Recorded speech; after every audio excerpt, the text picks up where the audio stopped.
The first time the widow pressed wet clay into the cracks around her window frame, she did it with blood in her mouth and smoke in her nose, because the wind had turned hot at dawn, and the air already tasted like something burning far away. It wasn't the clean smell of a cook fire, or the sweet, sharp bite of a pine knot. This was older, heavier, like a whole hillside being cooked from the roots up. She stood on a stool that wobbled under her bare feet, one hand braced on the sill, the other hand pushing the clay deep into the seam where log met rough-cut board, and she kept working even when the men outside laughed like it was a joke worth repeating all day. They laughed because it looked foolish, because she was doing it in summer when everyone else was chasing shade, because she was alone, and alone women were always either pitied or mocked, depending on who was watching. They laughed because the clay came from the creek bank, and she'd carried it in a wash tub like she was hauling laundry, because it left brown smears across the pale wood, because it made her cabin look sealed up like a sick room. They laughed because she had already been called odd for the way she kept her place, tight, quiet, prepared, and because the year had been dry enough that people were joking about sparks turning into sermons, but not dry enough that anyone truly believed the whole valley could go up in flames. Her name was Mara Delling, and she'd learned to distrust laughter the same way she distrusted clear skies after weeks without rain. Laughter meant someone wasn't watching what mattered.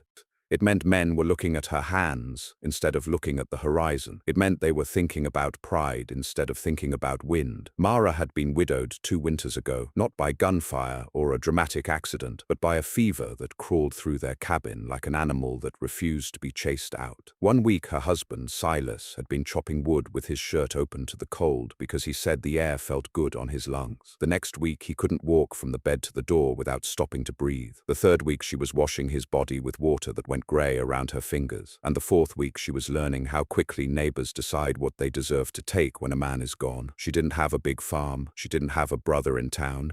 She had a small cabin at the edge of the settlement, where the grass met the pines, and the trail turned from wagon-rutted to deer-worn. She had 1 stubborn mule, 2 hens that refused to stay penned, a garden that only looked respectable because she weeded it like her life depended on it, and a boy, her son, named Eli, who had turned 12 that spring and was already too old to be protected by anyone's kindness. Eli was inside the cabin now, sitting at the table with a rough plank under his elbow, trying to fix the strap on a harness with a needle that kept bending. He watched his mother through the window opening and said nothing at first. He didn't ask why she was smearing mud into the cracks. He'd learned that questions could be dangerous when other people were listening. He'd learned that in town, when a man called you strange, he wasn't really describing you. He was telling the room what he wanted it to believe. Outside, the laughter came from the road. A wagon had stopped near Mara's gate, and 3 men were leaning against the wheel like they owned the afternoon. One of them, Ephraim Boone, had a laugh that was more like a bark. He was a storekeeper in town, the kind who liked to talk about fairness while measuring flour with a heavy hand. "Plugging your windows, Mara?" Ephraim called. "Expecting snow?" Another man, Hollis Crane, spat into the dust and shook his head like he was witnessing a tragedy. "Woman sealing herself in like a jar of preserves." Mara kept pushing clay into the seam. She didn't look down. If she looked down, she'd have to see them. If she saw them, she'd have to decide whether to answer. And answering men like that was always a losing game. So silence made them angry, and anger could turn into trouble, but words could become a rope they looped around your neck later. She smoothed the clay with the heel of her palm, packed it tighter, then dragged her fingers along the edge to make a clean ridge. Her nails were already stained from digging in the garden. Now they took on the color of creek mud. She moved to the next crack. Ephraim laughed again. "What's the plan then? Keep the wind out? Keep the devil out?" Mara finally looked down, not at their faces, at the ground near their boots, at the way the dust had a faint black thread running through it, like someone had sifted soot into the road. "Keep embers out," she said, and her voice came out calm, even though her throat felt dry. "Keep smoke out." For a moment the men didn't laugh. That moment was small, but it mattered.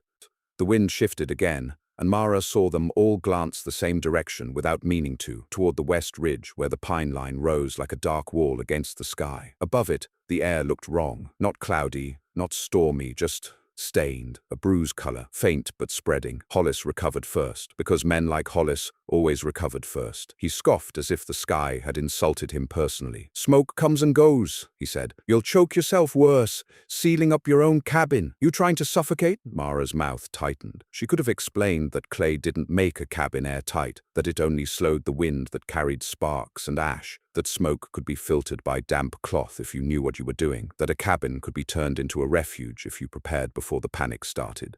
She could have said she'd seen a grass fire once when she was a girl, seen how it moved faster than a man could run when the wind got behind it. She could have told them about the old trapper who'd taught her father to sleep with a canteen ready because a blaze could wake you with heat before it woke you with light. But explanations were for people who wanted to learn. These men wanted to win, so she just said, "Go on then," and went back to her work. Ephraim's face hardened. He didn't like being dismissed. He didn't like a woman acting like she had a right to her own mind. "We'll see who's laughing when you're scrubbing that mud off your windows," he muttered, loud enough for the others to hear. Mara said nothing, but inside, something moved, an old fear with a new shape. Not fear of fire itself, not exactly.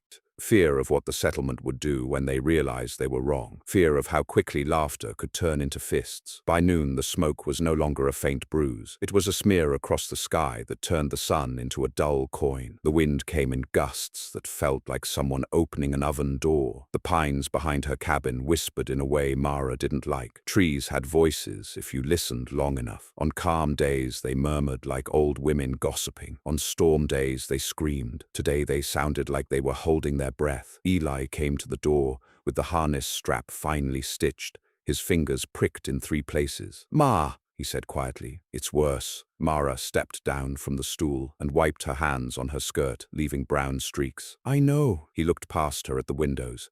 She'd sealed 2 already, the clay packed along the frames like crude mortar. On the table was a bucket of water with rags soaking in it. On the floor were blankets rolled tight. She'd moved the lamp oil and the matches into a metal pail and set it near the back door like she might need to grab it fast. She'd pulled the curtains down and folded them away. Cloth was kindling when panic hit. "You think it's coming here?" Eli asked. Mara didn't answer right away because the truth was she didn't know. She knew there was fire somewhere, and she knew the wind was wrong, and she knew the valley was dry as old bone, and she knew men were proud and slow to act. She knew enough to be afraid. "I think," she said carefully, "that if it doesn't come, we'll lose nothing by being ready." Eli swallowed. He was trying to be brave.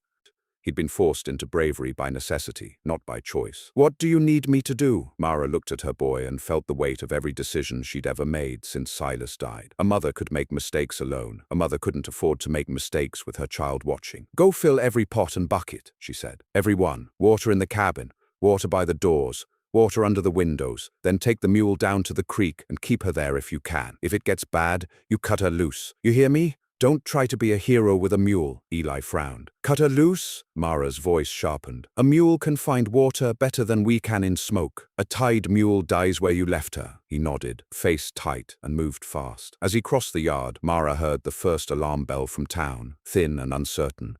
Like someone ringing, it didn't fully believe in the sound. That bell changed the entire valley in the space of a minute. Dogs started barking, as if they'd been waiting for permission. Chickens scattered. Somewhere a man shouted. Another bell answered the first, then a third. Mara's neighbors finally came out of their cabins and looked west. People stood with hands shielding their eyes, staring at smoke like it was a story they could understand if they stared hard enough. Some of them were still smiling, still talking as if it was a spectacle. That kind of calm was the most dangerous thing in the world because it was built on denial. Mara went back inside and kept working. She sealed the 3rd window, then the 4th. She packed clay around the baseboards, where gaps opened to the outside. She pushed damp rags into the cracks around the doorframe. She didn't seal the cabin shut. She left the back door workable, left one window able to open if they needed air, but she made the front side of the cabin as tight as she could. When she stepped outside to wash her hands, the wind hit her with a gust so hot it made her eyes sting. Ash drifted down like black snow. It landed on her sleeves and melted into gray smudges. That wasn't distant smoke anymore. That was the fire breathing out and sending its breath ahead. Eli came back from the creek with the mule blowing hard, eyes rolling white at the edges. He'd dragged her, not led her, because she didn't want to come. Animals knew things before people did. "Ma," he said, and his voice cracked. "I saw it." Mara's stomach dropped. "Where?" "On the ridge. Past the pines." He pointed west with a trembling hand. "Not just smoke, it's moving." Mara followed his finger. At first she saw only the tree line and the smear of smoke above it. Then the wind shifted again, and the smoke thinned for a heartbeat, and Mara saw the glow. Not a campfire glow, not a line, a whole pulse of orange behind the trees, like the forest had become a furnace, and was lighting itself from within. She heard someone scream from down the road. Not a woman's scream. Men screamed like that too when pride got replaced by terror. She saw a wagon coming fast from the direction of town, wheels bouncing, a man slapping the reins like pain could make the horses go faster. Behind him, more people spilled into the road carrying sacks, dragging children, hauling buckets, grabbing whatever their hands touched first. And then Mara saw Ephraim Boone again. He was running now, hat gone, face gone pale under the soot that already streaked it. He wasn't laughing anymore. He looked up at Mara's cabin windows, at the clay packed around them, and something ugly twisted in his expression. Not gratitude, not respect. Something closer to resentment, like her preparation was an insult. He reached her gate breathless. "Mara!" he shouted, and his voice was different, too high. "You, open up! We need—" Mara didn't move. She stood in her yard with her hands still damp, ash settling on her hair, and for a moment she just watched him, because she needed to understand what kind of man she was dealing with before she decided what kind of woman she could afford to be. Ephraim grabbed the gate rail like he might shake it loose. "We got folks in town, women. There's kids. Crane's place caught already, the grass." He coughed hard, eyes watering. "We need somewhere tight. Your cabin." Mara's heart hammered because she knew what he was really asking. He wasn't asking to borrow flour. He wasn't asking for a favor. He was asking for shelter. And shelter in a fire wasn't like shelter in a storm. In a storm, you could cram bodies together and share heat. In a fire, more bodies meant more oxygen used, more panic, more noise, more chances of someone flinging a door open at the wrong moment and bringing the outside in. Behind Ephraim, Mara saw Hollis Crane stumbling down the road with his wife gripping his arm, their little girl between them, her face grey with ash like she'd been dipped in flour. Hollis's cabin, if it had caught already, meant the fire was closer than Mara wanted to believe. "Mara!" Ephraim shouted again, and it wasn't just desperation now, it was command. He was used to being obeyed. Eli stepped forward from behind Mara's shoulder. "Leave!" he said, voice low. The word came out like a stone. Ephraim looked at the boy, as if he'd just noticed he existed. Then Ephraim's gaze flicked back to Mara, and Mara saw the calculation. If he couldn't bully her, maybe he'd shame her. If shame didn't work, maybe force would. Mara's mouth went dry because she realized the fire wasn't the only threat racing toward her cabin. The settlement itself was changing shape under pressure. People who would smile at you on Sunday would break your door down on Monday if they thought you had something they needed to survive. Mara took one step closer to the gate. She didn't open it. She let Ephraim see her eyes clearly. "How many?" she asked. Ephraim blinked, thrown off by the question. "What? How many people are you bringing?" Mara asked, and her voice didn't shake. "Tell me the number." Ephraim's jaw worked. "As many as—" "No," Mara cut in. "Tell me the number." Behind him, Hollis's wife started crying quietly, the sound thin under the wind. The little girl's eyes fixed on Mara's cabin windows like it was the first solid thing she'd seen all day. Mara felt something in her chest crack open at that stare, but she also heard, in her mind, the sound of a door being yanked wide in panic, the sudden rush of embers, the cabin turning into a trap. Ephraim swallowed hard. There's maybe 12 coming up this way. Maybe more. People are scattering." 12. Mara's cabin was small. Even 5 people would feel like a crowd. 12 would turn it into a fight. Mara stared past Ephraim at the road, at the growing stream of figures moving through the smoke, at the way the sky had dimmed, as if evening had come early. She looked back at her windows, sealed with clay that people had laughed at that morning. She looked down at Eli, and she saw fear in his face that he was trying to hide. Fear not just of fire, but of men. And then the wind changed again, sharper, stronger, and with it came a new sound, a roar, distant but rising, like 1,000 sheets being torn at once. Mara had heard river floods, had heard blizzards battering cabins, had heard wolves in winter. This wasn't any of those. This was the forest itself, burning alive. Mara made her decision before she had time to be proud of it or ashamed of it. "Crane," she called, loud enough for Hollis to hear. Hollis looked up, eyes wide, face streaked. "You, your wife, your girl, Ephraim, your wife, if she's with you. That's it. No more. Not in my cabin." Ephraim's face twisted. "You can't." "I can," Mara said, and for the first time, she let steel into her voice. "I'm telling you what I can hold without killing us all." Ephraim took a step forward, like he might push the gate. Eli's hand went to the axe handle, leaning against the porch post, not lifting it, just touching it, a warning without words. Mara held Ephraim's gaze until he looked away first. "Fine," Ephraim spat, but it wasn't surrender. It was a promise of later trouble, if later existed. Hollis's wife dragged them forward, half running now. Mara opened the gate fast and ushered them in, her hands moving like she was directing livestock through a chute. "Inside," she ordered. "Shoes off at the door, no open flames, no lanterns unless I say. If you panic, you do it quiet." They stared at her like she was cruel, but they moved because the roar behind them was getting louder and the air was getting darker, and now everyone could see what Mara had seen all along. The valley wasn't being threatened by a fire. The valley was being taken by it. As they crowded into her cabin, Mara heard something strike the roof, light like a pebble, then another, then a shower of them, soft taps that turned into a peppering. She stepped back outside and looked up. Ash, not just ash. Tiny, glowing flecks, embers riding the wind like insects. They landed on the roof shingles and hissed out, some dying, some clinging. Mara's breath caught. Embers meant the fire wasn't just approaching, it was already reaching. She grabbed the bucket of water she'd set by the door, threw it up onto the roof edge, and watched the water run down in a dirty sheet. More embers came. One landed in the dry grass near her steps and flared bright for a heartbeat before she stamped it out with her bare heel. Inside the cabin, someone started praying. Someone else started sobbing. Mara heard Ephraim Boone's voice rise in anger, demanding to know why the windows were sealed, accusing her of trapping them. Mara ignored him. She couldn't afford to fight him with words now. Words would waste oxygen and time. She dragged the mule toward the back of the cabin, closer to the bare patch of dirt she'd cleared around the foundation weeks ago. Her neighbors had laughed at that too, called it wasted labor. Now she was grateful for every inch of earth without grass.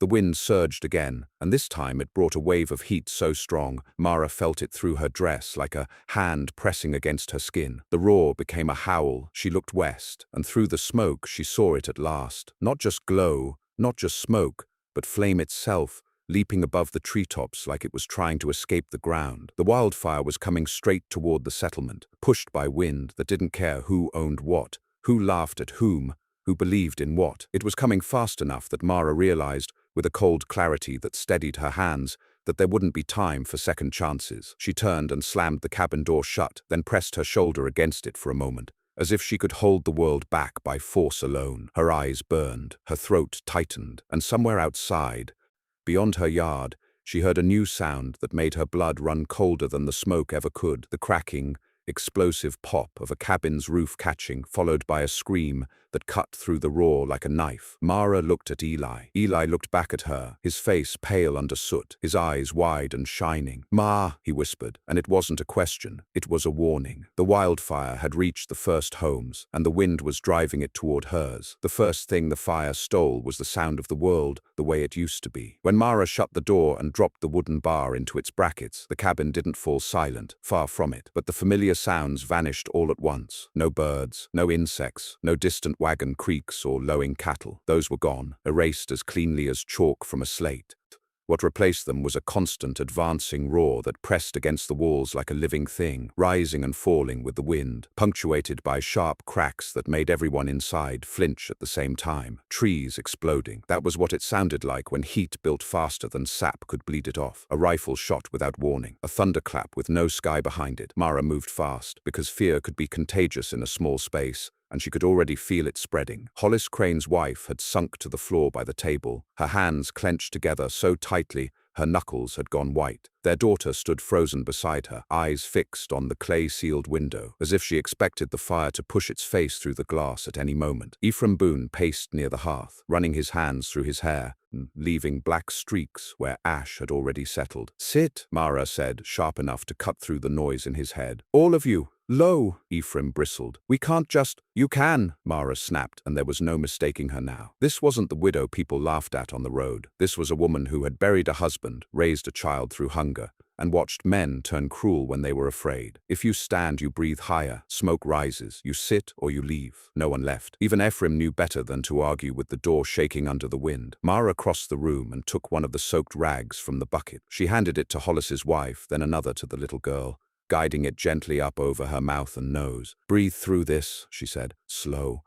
"Like you're trying not to wake someone." The girl nodded, eyes huge, clutching the cloth like it was a lifeline. Eli was already working without being told. He dragged the second bucket of water closer to the windows, dipping a ladle and splashing it up against the lower boards whenever the heat surged. Each time the wind howled, the cabin creaked in response, a deep groan from the logs that sounded too much like pain. Mara pressed her palm flat against the wall near the front window. The heat seeped through, not burning yet, but insistent, like a warning knock. Outside, something slammed into the cabin hard enough to rattle the shelves. A second later, another impact hit the roof, heavier this time, followed by a cascade of debris sliding down the shingles. Someone inside screamed before they could stop themselves. "Quiet," Mara said. Not gently, but firmly, because gentleness wouldn't hold here. "That's just branches." She hoped she was right. The smoke thickened suddenly, as if the world outside had decided to exhale all at once. It forced itself through the smallest cracks, testing Mara's work. Where the clay held, the smoke thinned to wisps. Where it hadn't been packed deep enough, grey fingers crept in, curling along the ceiling. Mara moved toward those spots immediately, shoving damp cloths into place, pressing them hard until the smoke retreated. She could feel her heartbeat in her throat now, pounding in time with the roar outside. Every instinct she had screamed to run, to get out, to flee the walls closing in. But she knew better. You didn't outrun a fire like this. You outlasted it, or you died trying. A new sound cut through the chaos, a scream.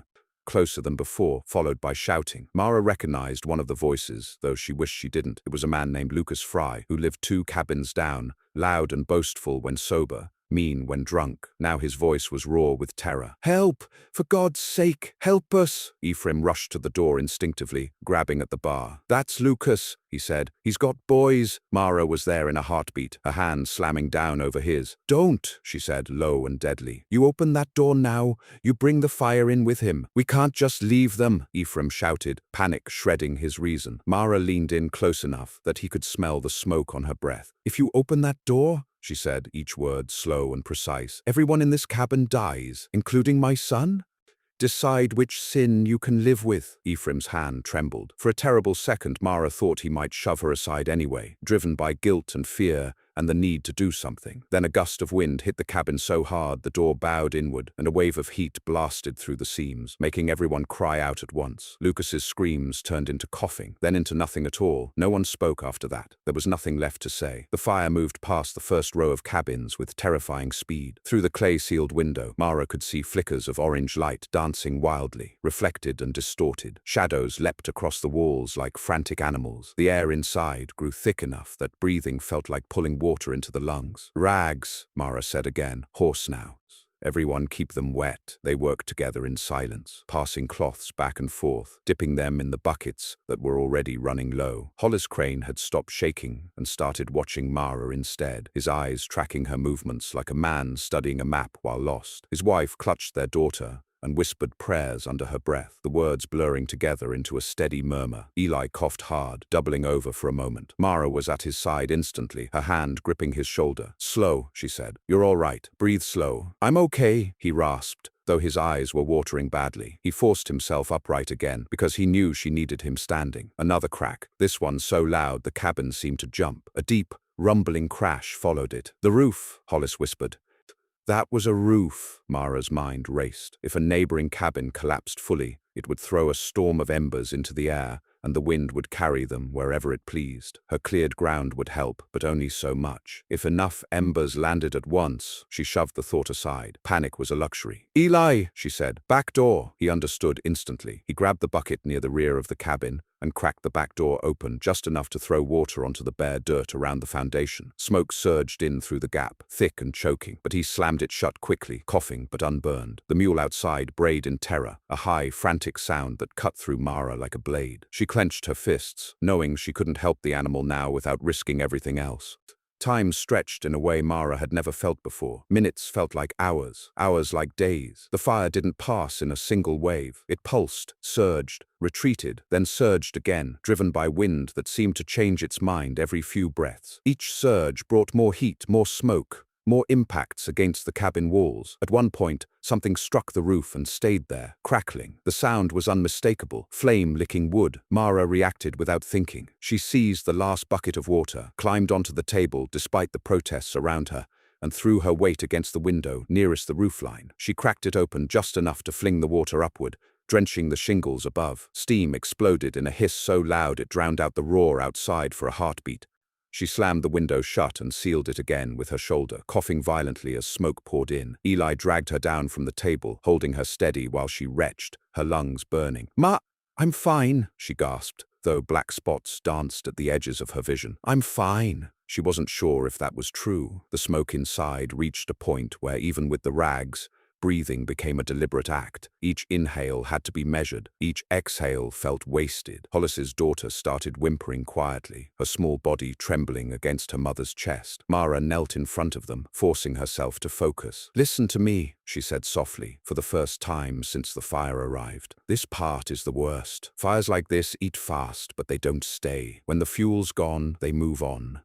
We just have to stay smaller than it is." The girl nodded, not really understanding but clinging to Mara's voice. Outside, the roar began to change. It was still loud, deafening, but there was a difference now, subtle and dangerous. The sharp cracks grew fewer. The explosive pops spaced farther apart. The sound took on a more hollow quality, like the fire was chewing through what remained instead of charging forward. Mara noticed it and felt a fragile thread of hope tug at her chest. The fire might be passing the heart of the settlement. If the wind shifted again, her thought was cut off by a new noise, a sustained tearing sound followed by a collapse so violent the ground itself seemed to shudder. Ephraim cried out, "The store!" he whispered. "That was the store." Mara closed her eyes for a second. The store sat closer to the road, full of dry goods, stacked barrels, flour dust that turned air into fuel. If it had gone, a sudden rush of wind slammed into the cabin from the opposite direction, forcing smoke backward through the cracks instead of in. The pressure change made everyone gasp. "The wind," Eli said hoarsely. "It changed." Mara stood slowly, every muscle aching. She pressed her ear to the wall again. The heat was still there, but it felt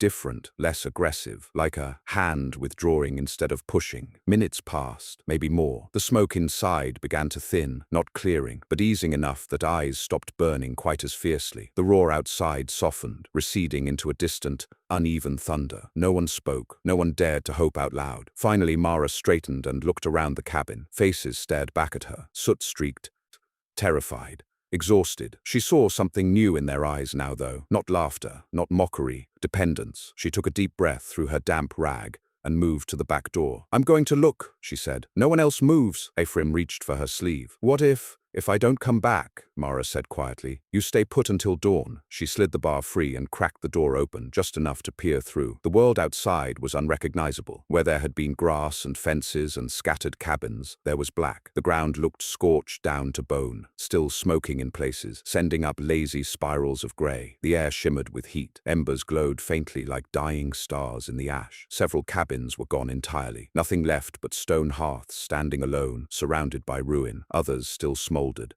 Roofs collapsed, walls burned through. The pines beyond the settlement were skeletal silhouettes, many still burning, others already reduced to charred poles. Mara stepped outside, her boots crunching on ash that hadn't been there an hour before. She turned slowly, scanning the damage, her heart pounding. Her cabin still stood. The walls were blackened. The roof was scorched and blistered in places. The windows were streaked with dried clay and soot. But it stood. The ground around it, cleared and soaked, had stopped the fire from climbing the walls. The sealed windows had kept the worst of the embers out. The cabin had been ugly, suffocating, uncomfortable, and it had worked. Mara sagged slightly, bracing herself against the doorframe as relief hit her with a force almost as overwhelming as fear had been. Her legs trembled. Behind her, Eli stepped out, then Hollis and his family, then Ephraim Boone. They stood in stunned silence, staring at the destruction around them. Ephraim finally spoke, his voice hollow.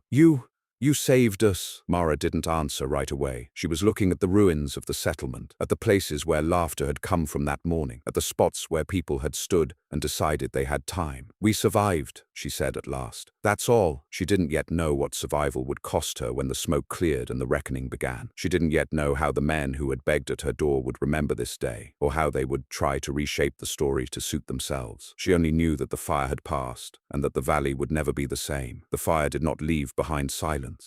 It left behind a kind of ringing absence, like the moment after a blast when your ears haven't decided what the world sounds like anymore. Mara stood in the doorway of her cabin and listened to that emptiness while ash drifted down in slow, lazy spirals, settling into her hair and the creases of her sleeves. The air still burned her lungs, but it was a different burn now, less violent, more accusing, smoke that lingered to remind you of what had been taken. Eli stepped carefully beside her, his boots crunching softly as he moved across ground that had once been grass. He didn't say anything. He was taking it in the way children do after something too large has happened, quiet, wide-eyed, cataloguing the damage without yet knowing what it meant. Hollis Crane's wife was the first to break down.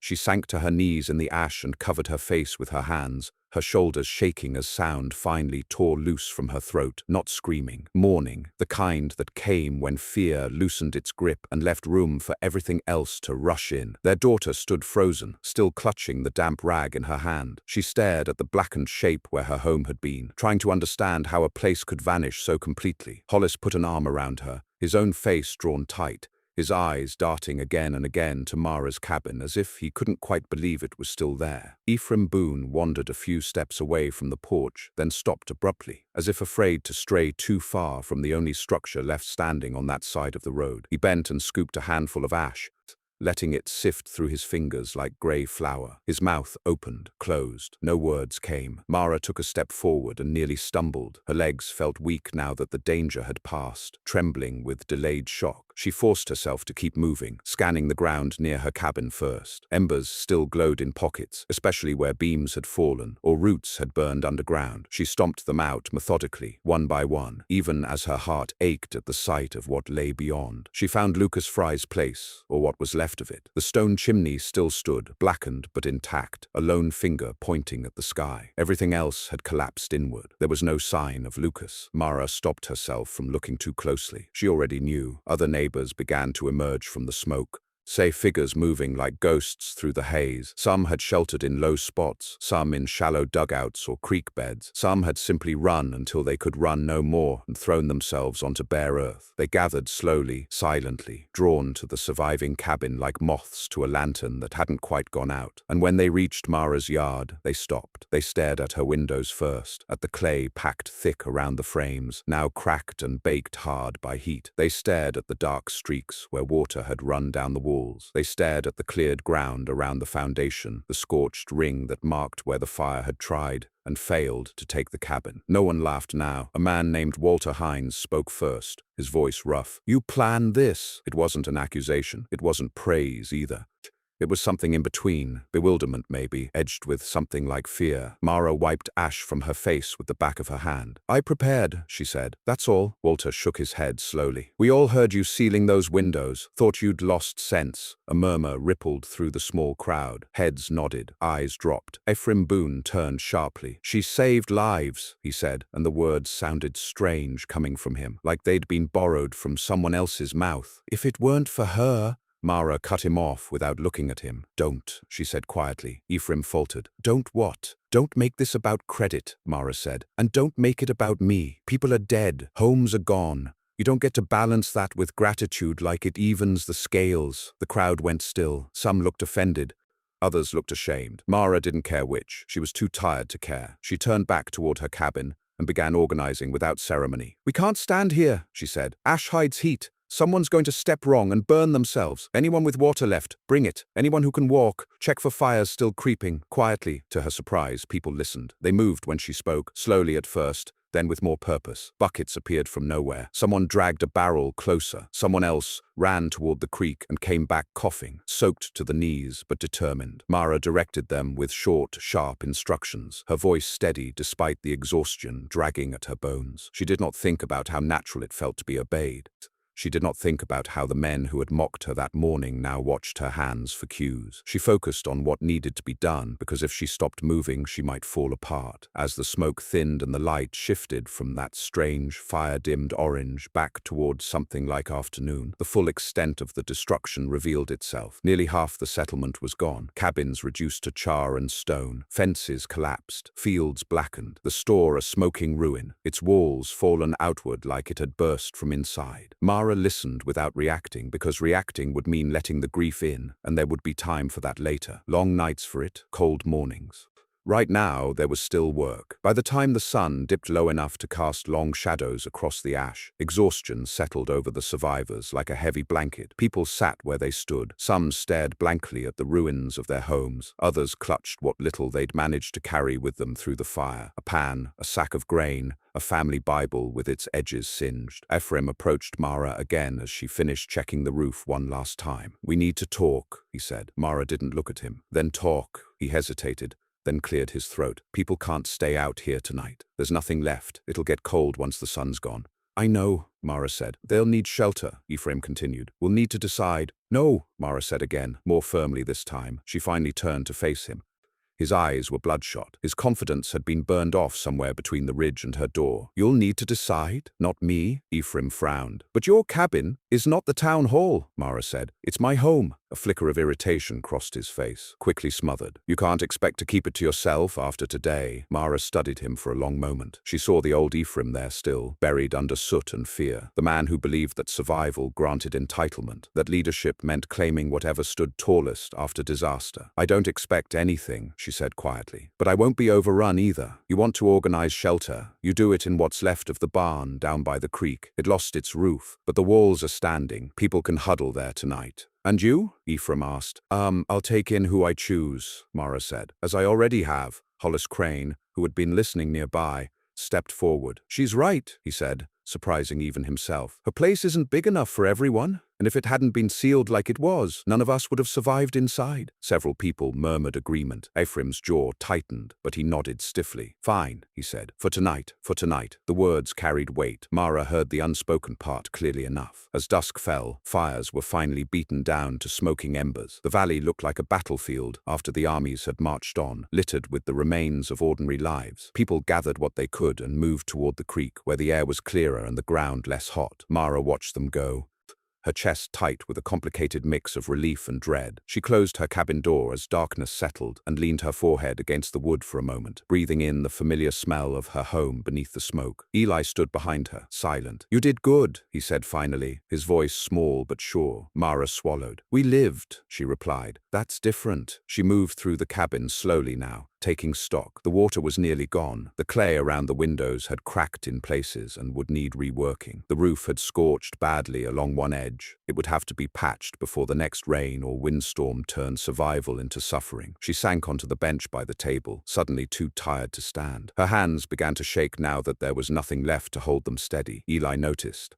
He fetched her the last cup of water without being asked and set it in front of her. "Drink?" She did, forcing herself to take small sips. The water tasted faintly of smoke and metal, but it eased the burn in her throat. Outside, voices drifted faintly from the direction of the creek. Some were crying, some were arguing, some were already planning. Talk of rebuilding, of help coming from neighboring towns, of who had lost what. Mara listened and felt a knot tighten in her stomach. Disasters didn't end when the danger passed. They only changed shape. She had survived the fire, but survival had a way of painting targets on people's backs. She had knowledge now that others wanted, a cabin others envied, proof that she had been right when they had been wrong. That kind of thing didn't sit easily in a place built on pride. As night deepened, the temperature dropped quickly, the scorched earth releasing its heat into the cooling air. Mara banked the hearth carefully, keeping the fire low and controlled. She watched the flames with a wary eye, knowing too well now how easily fire turned from servant to killer. She lay down fully clothed on the bed, Eli curled up on the floor beside her, with a blanket pulled tight. Sleep came in fits, dragging her under, only to spit her back out again at every imagined sound. Sometime in the night, a knock came at her door. Mara was awake instantly, her heart slamming hard against her ribs. She held her breath and listened. The knock came again, soft, cautious. "Widow Delling," a voice whispered. "It's Ephraim." Mara's jaw clenched. She rose silently and moved to the door, not opening it. "What do you want?" There was a pause. "We need to talk about tomorrow." Mara closed her eyes briefly, already feeling the weight of what dawn would bring. The fire had tested her cabin. Tomorrow would test her place in the settlement. "Tomorrow," she said through the door. "You can talk tomorrow." "But tomorrow," she repeated. and her voice left no room for argument. She heard Ephraim's footsteps retreat, slow and heavy. Mara leaned back against the door and let herself slide down until she was sitting on the floor, her back pressed to the wood she had fought to protect. She stared at the dark ceiling, listening to the quiet that wasn't really quiet at all. The wildfire had swept through and moved on, leaving her standing when others had fallen. And now, in the fragile calm of the night, she understood with aching clarity that survival was only the beginning.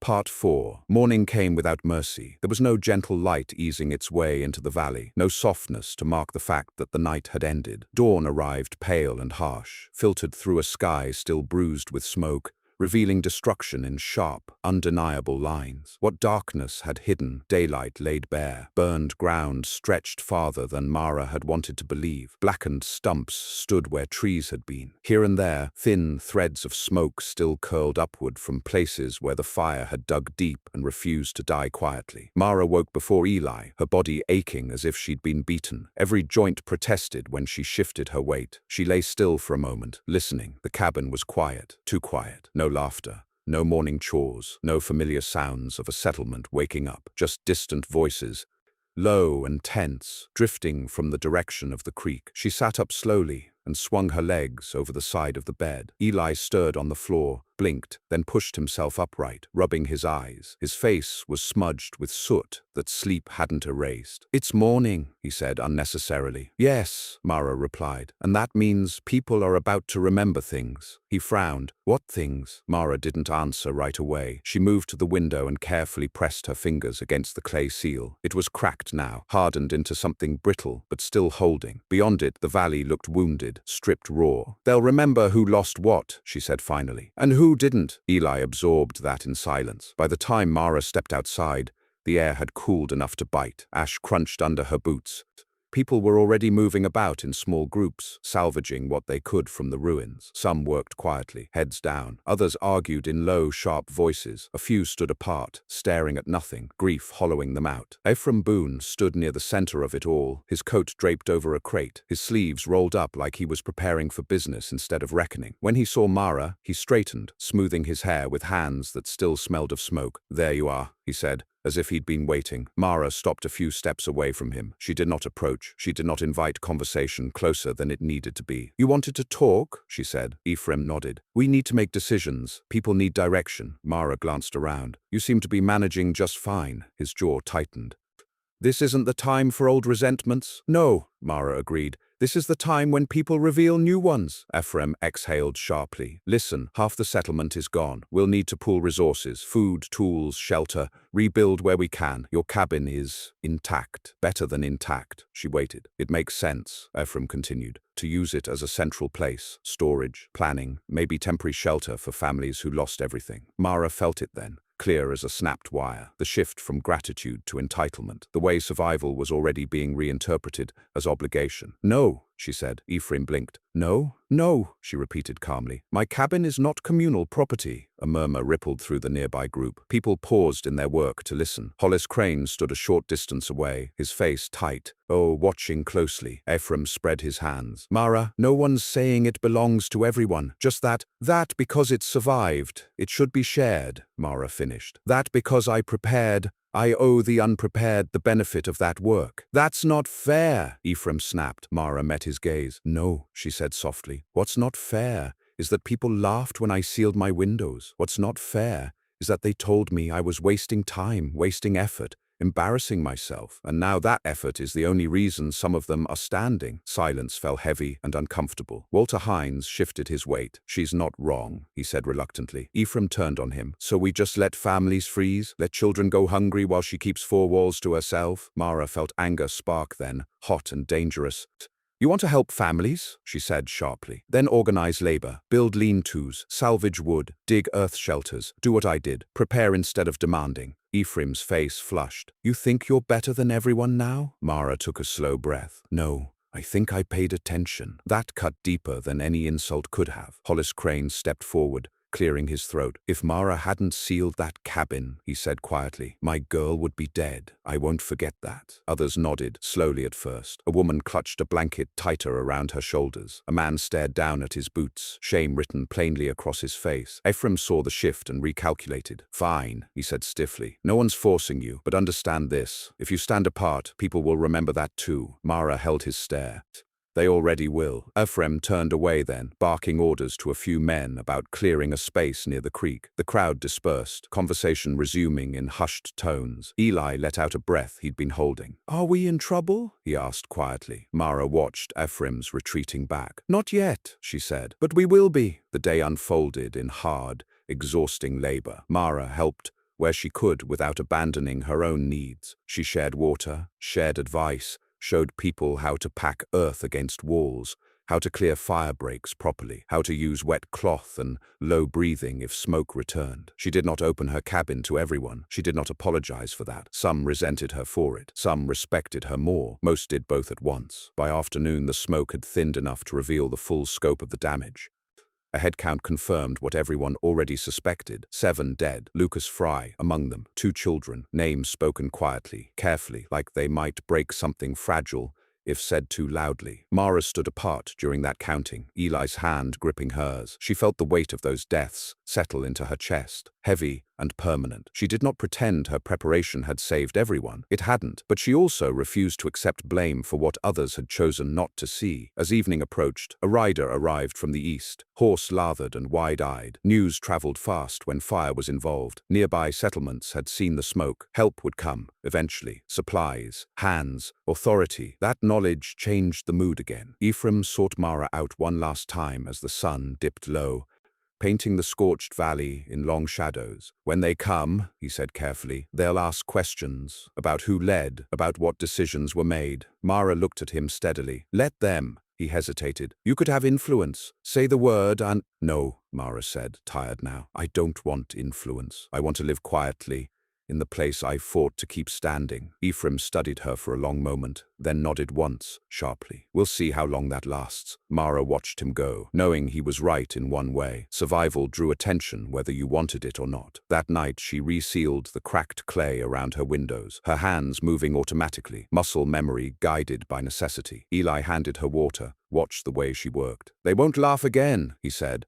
Mara pressed the clay into place and smoothed it carefully. "No," she agreed, "but laughter isn't the worst sound people make." He looked at her, confused. "They'll whisper," she continued. "They'll argue. They'll decide who deserves what. Fire strips things down to truth, but people build new lies fast." She stepped back and examined her work. The windows looked ugly again, muddy, scarred. She smiled faintly. Outside, the valley lay quiet under a sky finally clearing, stars beginning to show through the thinning smoke. The land would heal, eventually. Grass would return. Cabins would be rebuilt. Memories would harden into stories. And somewhere in those stories there would be a widow who sealed her windows with clay while others laughed, until the wildfire came. Some would tell it as a warning, some as an accusation, some as an inconvenience. Mara didn't care which. She closed her door, barred it, and sat beside her son in the glow of a controlled, careful fire, alive, wary and unashamed of what it had taken to stay that way.